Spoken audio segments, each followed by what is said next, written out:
Muli, magandang araw po. Ito na naman po ang Iparas kay Paras. Ako po si Eli Saludar. Kasama ho natin si Attorney Manny Luna. Attorney. Magandang araw sa ating mga kaibigan. At syempre kasama ho natin si Secretary Jing Paras. Sec, magandang araw. Araw sa ating kaibigan, paring Eli Saludar, Attorney Manny Luna, at of course, magandang araw po sa inyo lahat ng mga kababayan all over the world. I know you are very disgusted, you are very disappointed sa mga nangyayari po sa ating bansa ngayon. But there's only one to blame, the stupid and, corrupt president, according to Saldico. Why is he stupid? Because he cost 100 billion of insertions. A righteous president will not do that. Ikaw magpapa-insert. Nakakaya naman yun, di ba? Why is he a thief? Because Saldico says he delivered 25 billion to him. So kayo po mga mahal naming mga kababayan sa iba-ibang bansa, sinasabi nila si Saldico ay hindi daw makatotohanan. Alam niyo po, simple lang po yan, ang istorya. Kung mayroong isang grupo ng hold-upper, ng hold-up ng bangko, halimbawa, 5 tao sila. Napasok nila yung bangko, magkasama sila. Pinag-aralan nila yung inside ng bangko, pinaplanuhan nila saan yung mga getaway.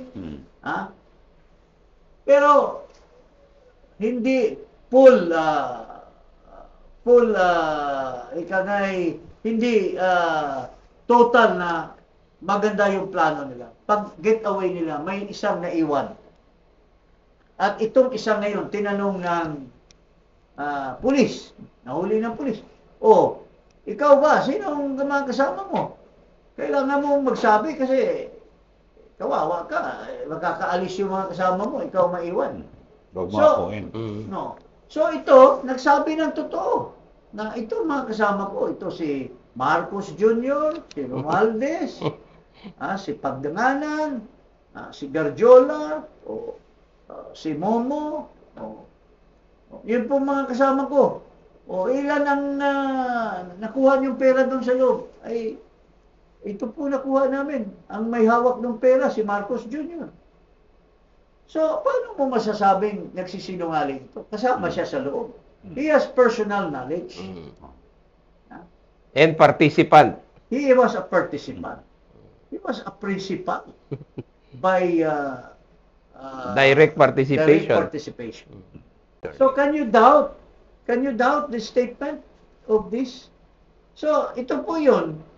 Kay Saldico, magkasabwat sila. Si Saldico, hindi naman maging chairman ng Appropriations Committee yan. Kung walang basbas, hindi lamang sa speaker, kundi sa presidente. Bakit naging chairman yan? Hindi si Manny Dalipe. Ito si Saldico ang ginawa. Dahil nagpahiram ng aeroplano. Nagpahiram ng chopper. Ang gustong-gusto ng chopper, according to Saldico, I have personal knowledge because Saldico is my compadre.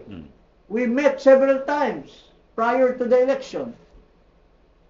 And even to the campaign. Sabi ni Saldi, pare, hinihiram kasi yung helicopter ko ni BBM.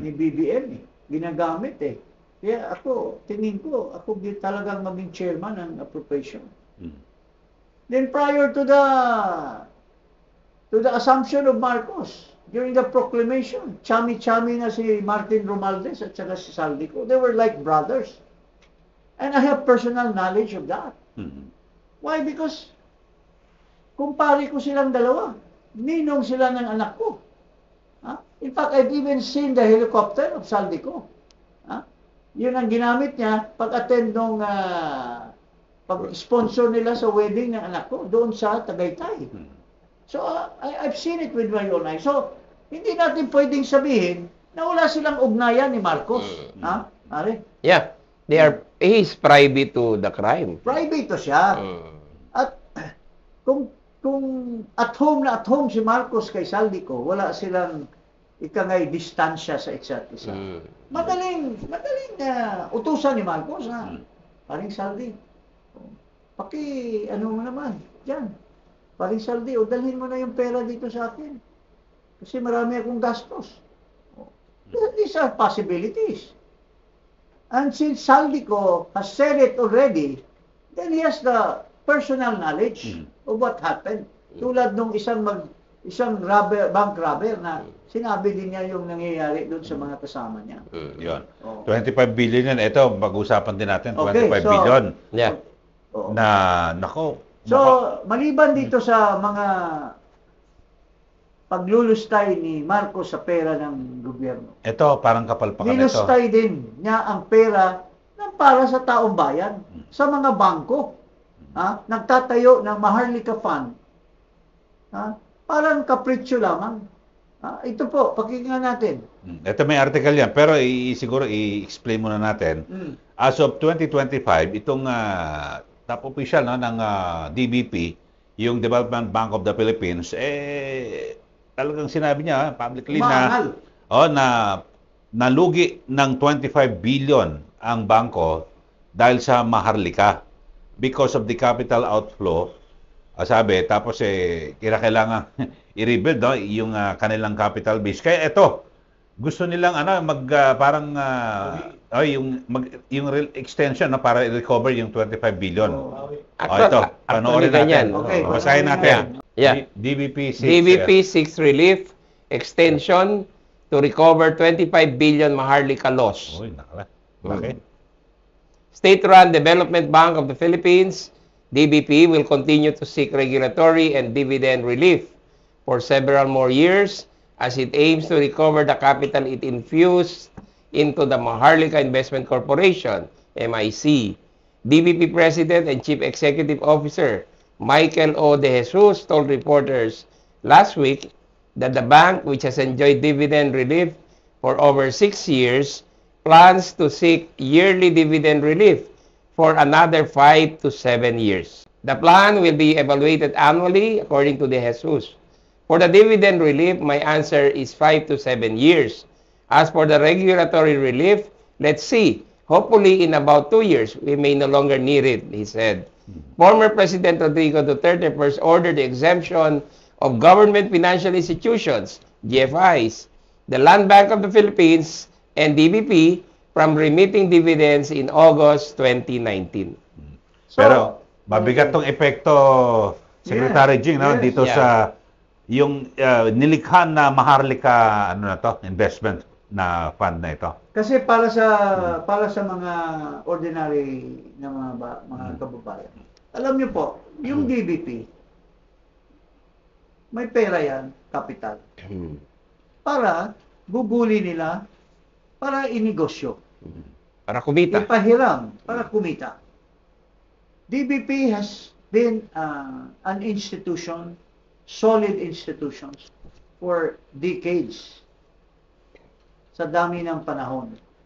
Pero ito, dumating lang itong bangag na magnanakaw na Pangulo, according to Saldico, biglang gumagawa ng eksperimento. Pero nagiging kasangkalan ang mga nagpapatakbo ng DBP at saka yung mga kliyente nito.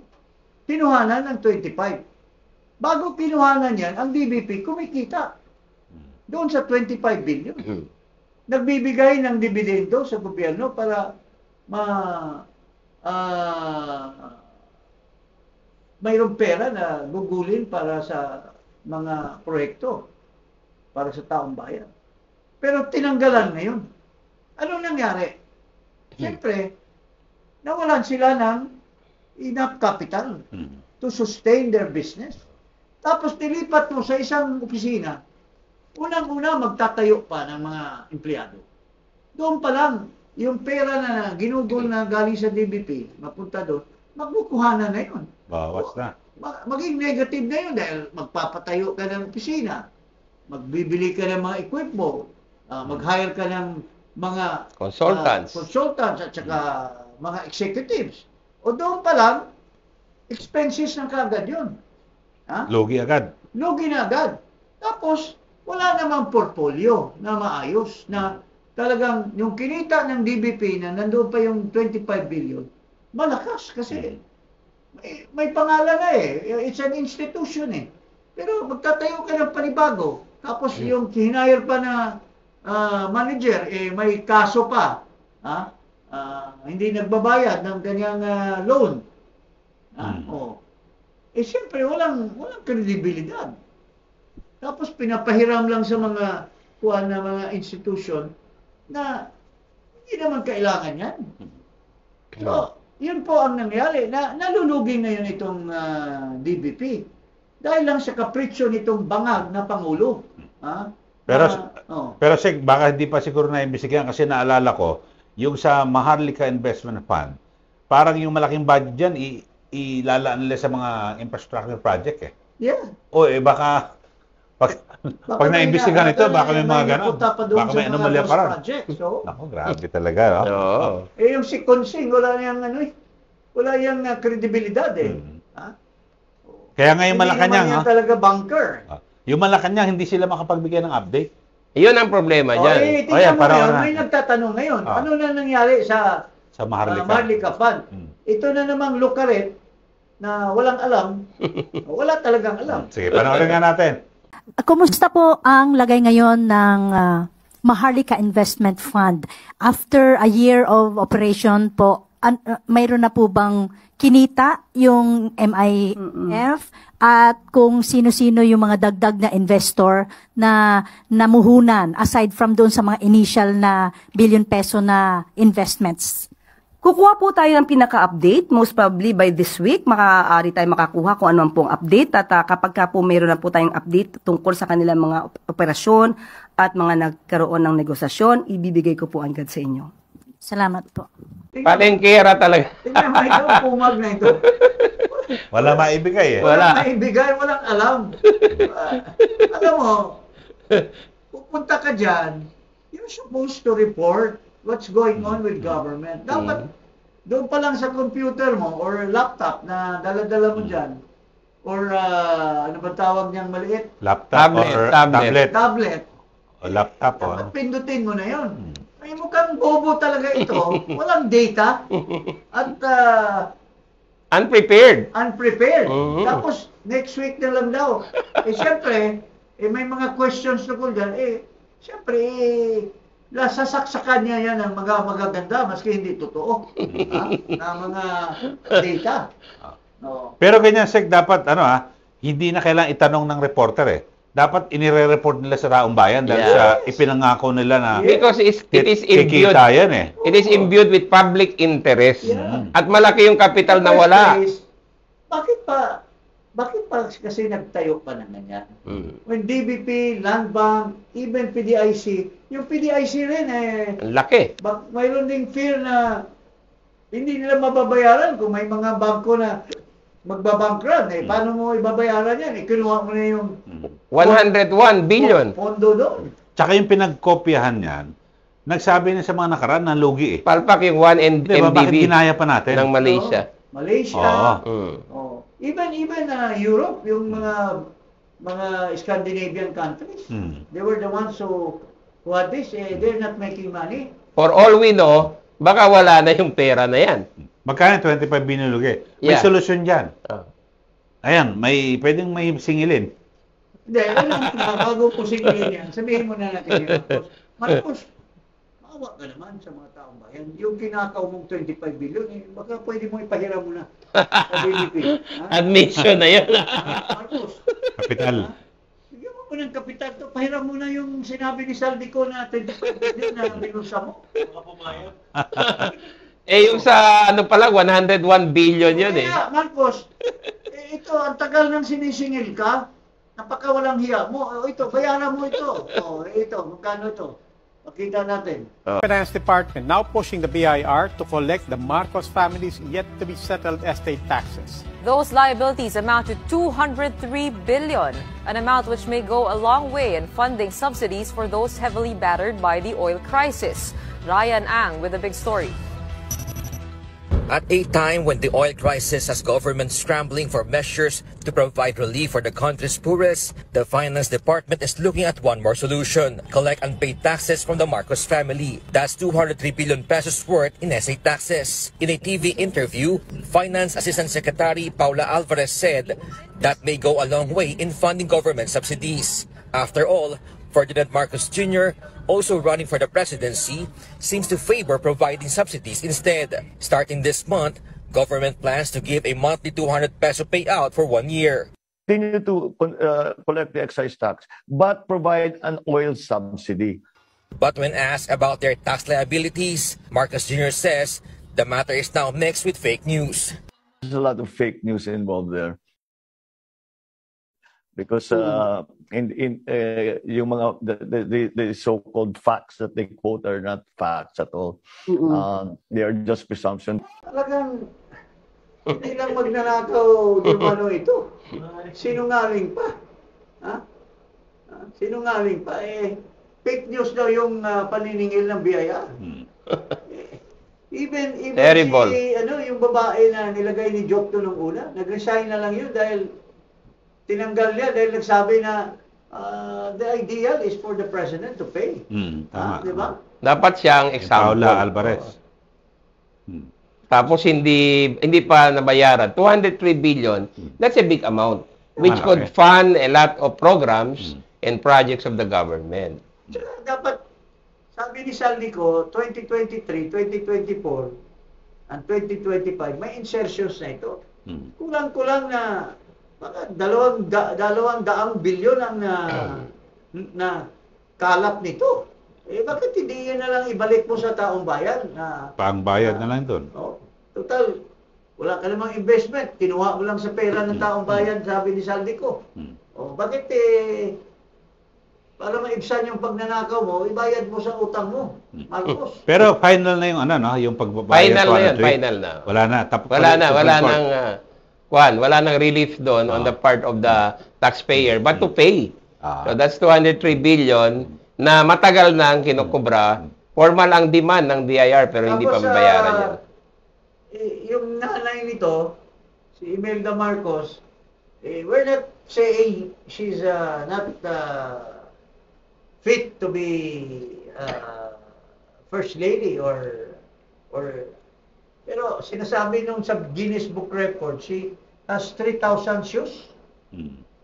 And she was convicted. Pero hindi naman pinapakulong.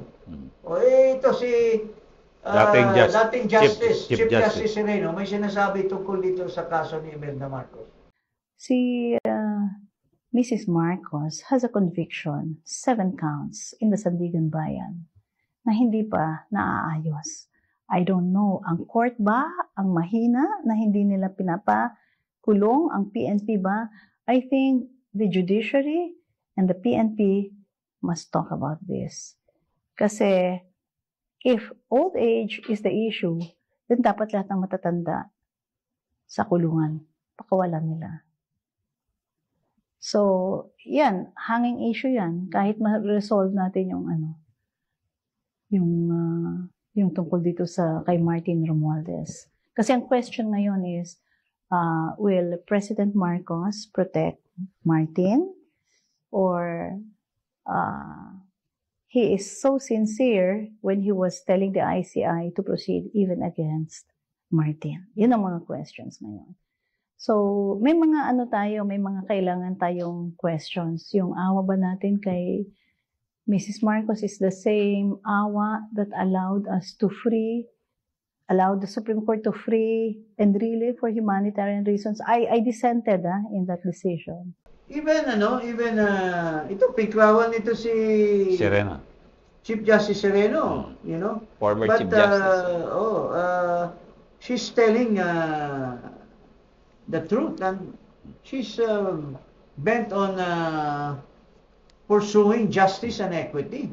Sabi nga niya, it's an affair that maski matanda na si Imelda, hindi nila pinapakulong dahil sa matanda. Pero ang daming mga nakakulong na even mas matanda din. Dapat palayain yon, parang gano'n. Dapat palayain para that's violation of equal protection clause. Walang fairness kung gano'n. Pinipili lang. Just because she is Kaso nanay ng presidente. First Lady. The mother of the president. Mother of the president, papatuloy na lang natin ng ganun-ganun na lang. Oh. Tapos, alam mo, mga kababayan, ang balita ko ngayon, dinidismiss daw yung mga kaso para halos lahat ng mga kaso may kaugnayan kay Marcos, dinidismiss daw ngayon ng Sandigan Bayan. Mugsang nagsisip-sip itong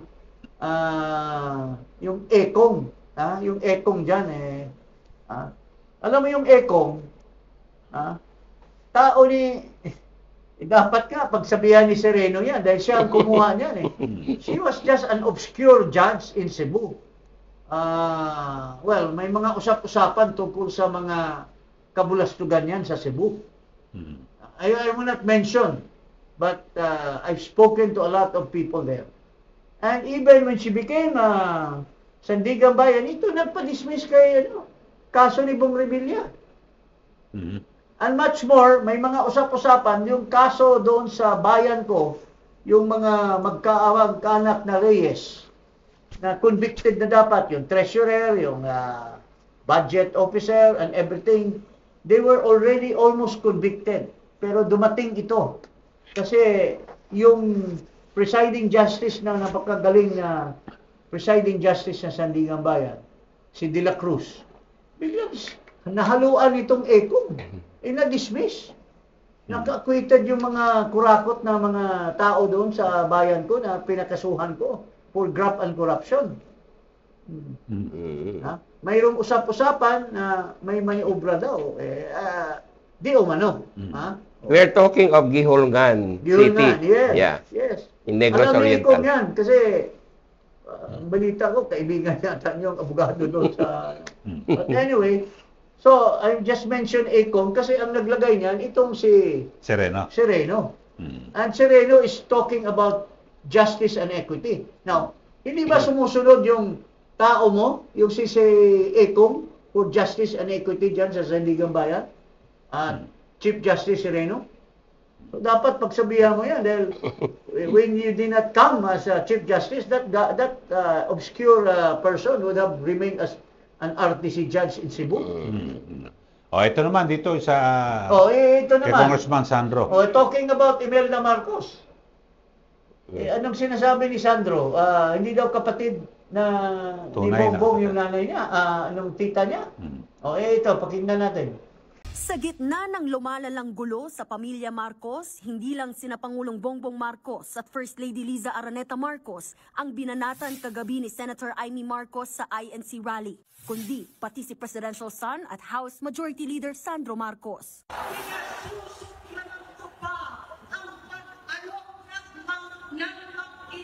Si Sandro ng droga ang aking mga anak at iba pang mga kamag-anak.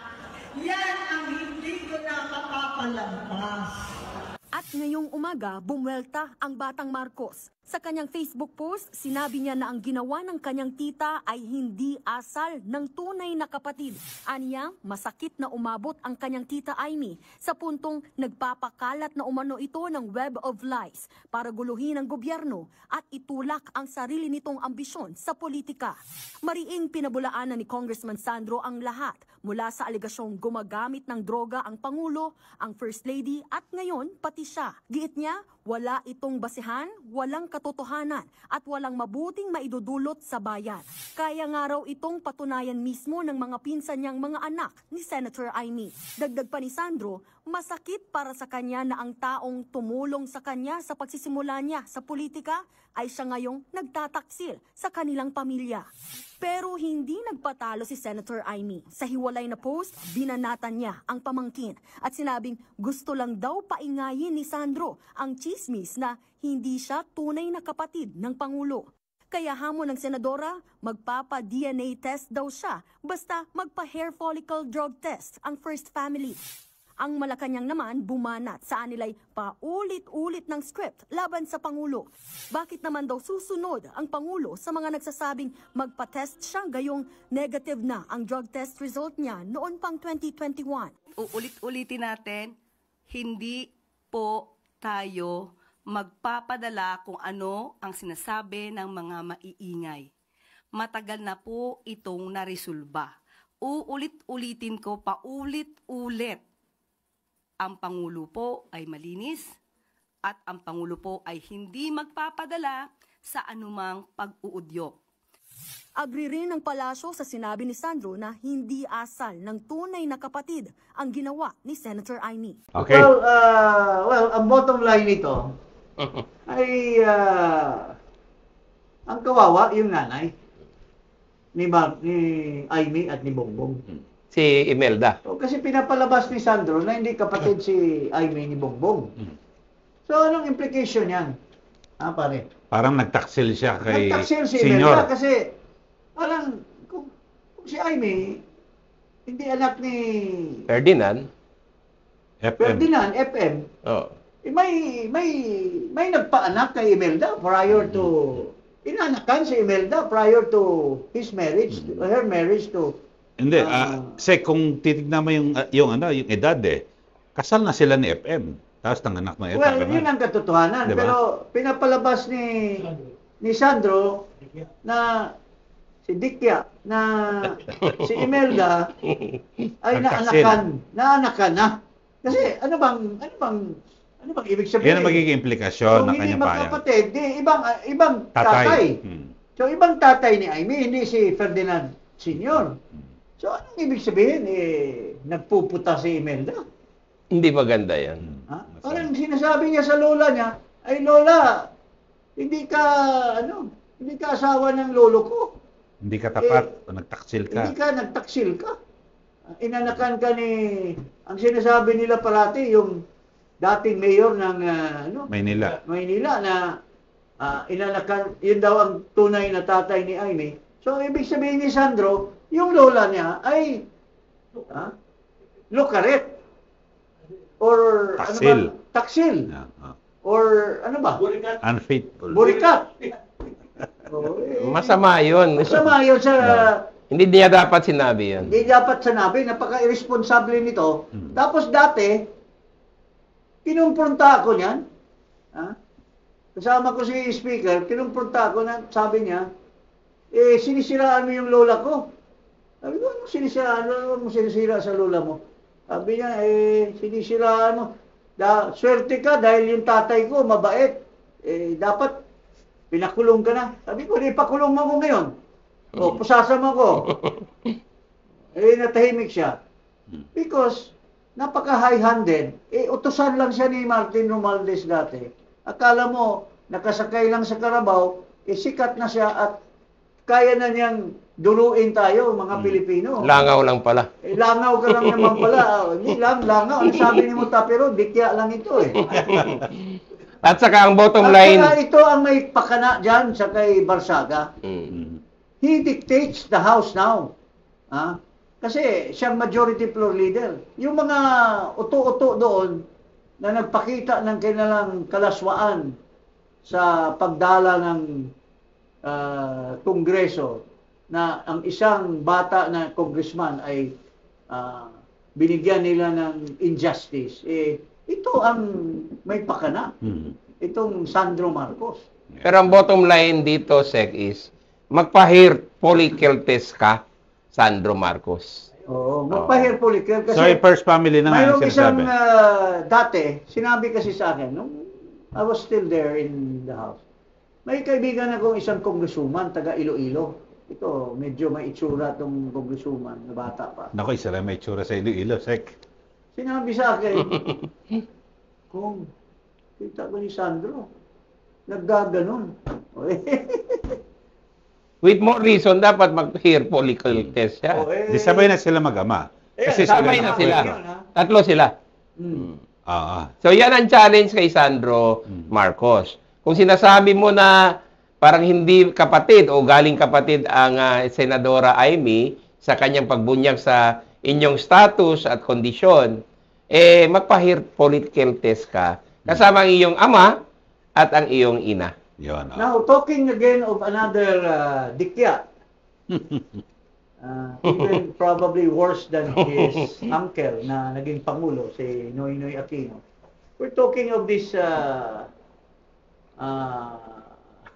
ba ito? Rabble-rouser na anak apo ni Cory Aquino. Ano ba ang rabble-rouser? Rabble-rouser yung manggugulo.